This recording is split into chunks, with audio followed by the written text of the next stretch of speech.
What's going on, guys, and welcome back to another audio video. Today I've got a 2010 Wrangler. I believe the radio has actually been changed out from a newer model because it's got the like factory touchscreen, which I'm not 100%, but I don't think they offered that in 2010. But let me show you what we got. So this is actually my boss's Jeep. So I don't believe this came in this model Jeep. I think this was put in there. So we're going to replace that with a new radio, and then we're replacing these front dash speakers. I've already done this one because I did it one day just because it's pretty simple to get to. You just pop off this panel, take out the glove box, and you kind of have to slide this whole like bezel out of the glove box, which makes it pretty easy there. And then just from what I've read, this side is a different story because there's nothing to pull it out of. So I think I'm gonna have to get it unbolted and everything and like slide it out the bottom somehow. But we'll see about that. I'm probably gonna do the radio first to get that done and over with, and then we'll look into this. Alrighty, I'll show you what we got here. So we got kicker speakers. Of course, I already said I got one in. Dash mount. This was our wiring kit, which I've actually got it already wired up. Dash kit, like I said. Here's our radio. It is a Jensen. It actually came out of that F-150 that I previously made videos of. It came out of that truck. And then our wiring harness that's already wired up. All right, and if anybody's seen my video of installing the radio in my Mazda Speed 3, learned this trick. So this is a like USB mount. You see the little circle with the USB on it. What I did with my Mazda was I took out one of the cigarette lighters and installed this, and this will go obviously to the back of the radio here, and then you have like a mounted USB. So what I'm going to do is take out one of these cigarette lighters and replace it with that little mount, and then he'll have a USB, mounted right here. That will be his Apple CarPlay or Android Auto. So it makes it really nice and clean instead of having a wire sticking out somewhere or anything like that.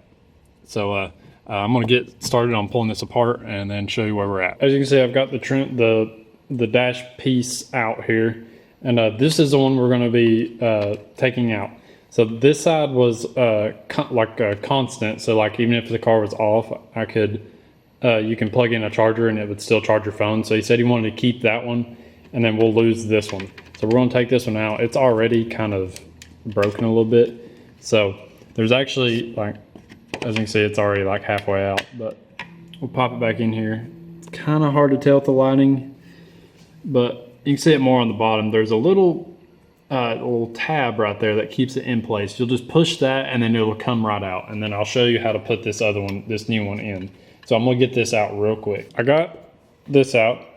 So there's different ones of these little extension things that you can get. This one is not very good. So I would not recommend this one. So pretty much, if you can see, this is your cigarette lighter, and you saw earlier there's a little black piece, a little trim piece. As you can see on the original one right there, there's a little trim piece. You take that off. So there's one hole here, one hole here. I took a little tiny flathead like this, and you push on it from the inside like that. And sometimes you kind of have to bend the metal on this a little bit just to get it out. You'll take that trim piece off, and as you can see, our trim piece is mounted on here because our extension thing here was not big enough to fit in this hole. Some of them, the one that I had on my Mazda, fit perfectly. So I would recommend trying to find one. Some of them have like a little screw-on ring that will go on the backside to kind of sandwich them together. That's the one I recommend. But I got this trim piece on there, and I'm going to stick it in right like that and push it in and make sure everything is good and lined up and stuff. So we're going to put it in there, and then I'll show you. All right, now as you can see, I've got it mounted and everything, and it just literally looks like it's factory. Obviously, it doesn't fit the greatest in the world. So, as you can see, I can kind of pop it out. So I need to find some kind of method that will keep it in there good. So I'll update you once I can figure out, how to keep it in there and nice and solid and secure. because right now it's not the best in the world. I can just kind of pop it out. She is in here now. Actually, all I did was kind of poke it out a little bit, take a little super glue and stick around the edge and stick it back in. You can't even tell, but it's probably not the best method, but it works. So that's in. We're actually just going to pop this in real quick, turn her on, and then we'll put everything back together because I've already got this wired up, as you can see right here. This, I couldn't figure out how to get this out with the trim piece, so I'm gonna have to, get that screwed back in, which was not fun trying to get out, first of all. So yeah, we're gonna get it in there and get it good to go. Okay, I almost forgot about the dash kit. So the dash kit on these, let me sit down here, are like this. So it has a little trim piece on the side that you see there. You have to screw in, you see the top and bottom screw. And then of course you screwed into the side of your radio. So I'm getting ready to throw this in, as you can see me in the reflection, but getting ready to put this in.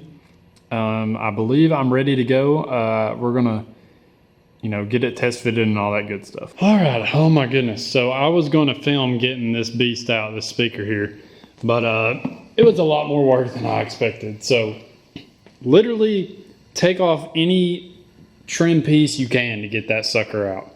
So this was the amount of screws that I had to take out. All those were the thing that actually mounted in there. So there was a piece that went here, 2 pieces that was underneath the steering wheel here. And pretty much I unbolted everything for this trim piece. So if you see a bolt that has to do with this whole trim dash piece, take it out. Even the gauge cluster I had to get out. There's one here, there's a couple right up under here that was for the tweeter, and then so you could get enough leverage to get it out this way.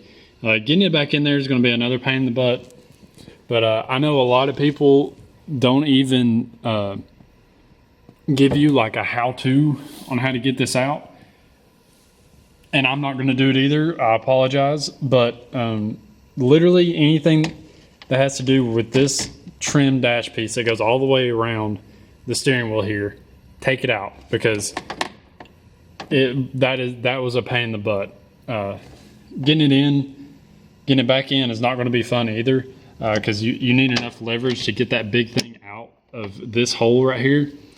So I'm going to get that speaker in and mounted and then try to get it back in here. It's not going to be fun. Okay, I'm not going to lie, as you can see, I've got the door off. That was a lot easier than I thought. Note to everybody else, take the door off. That made it so much easier, because I literally just pulled it back like that and just slid it in, bolted it in. So it's in and working. I've got the speaker in there. That was a world of difference. Take the door off, but still it's not very fun. You still need to unbolt pretty much everything for this whole panel right here. So I'm gonna probably slowly get all of that put together, and then we'll go to the radio, because I'm not 100% sure what I'm going to do with that, because the original radio that was in it, like I said, I don't think it was one for a 2010. I think it was for a later model one, and it didn't have any bolts in it, so I'm going to have to figure something out there. Hopefully I can find some bolts that I've got here at our shop, but we will see. So I'm going to get all this together and done. So all I have to worry about is that. Driver's side's all back together. As you can see, everything is back together like it should.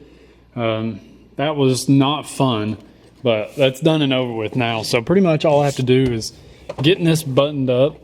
Of course, get my USB plugged into my mount here.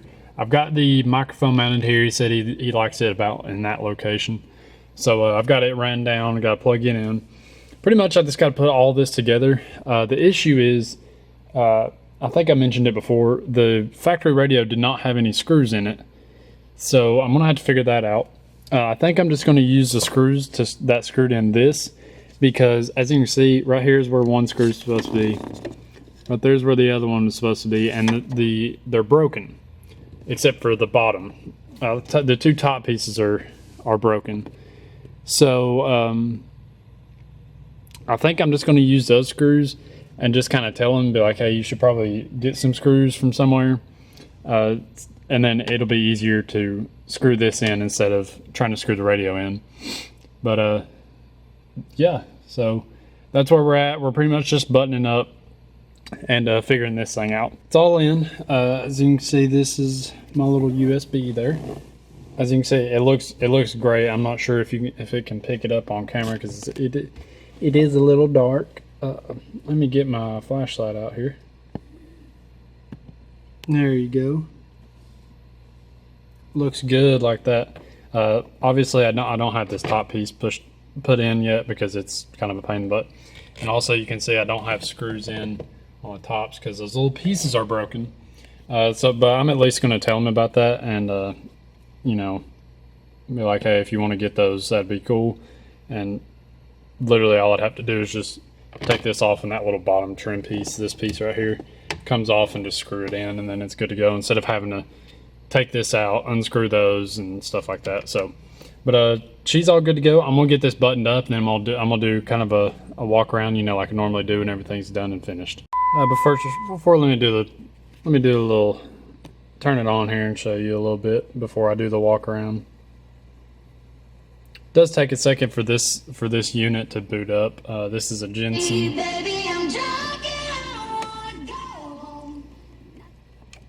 But yeah, there she is. And I don't know if I mentioned this or not. This USB that's right here.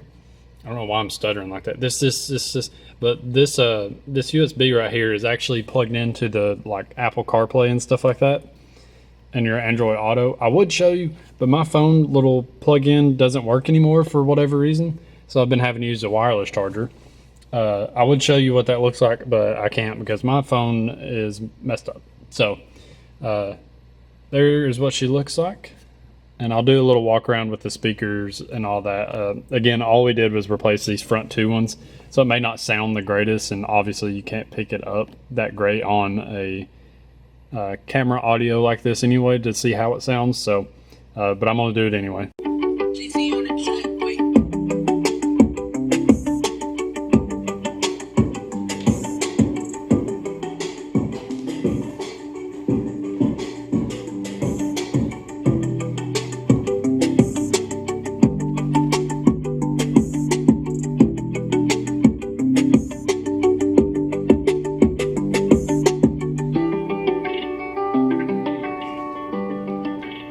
There's the final product. This one turned out really good.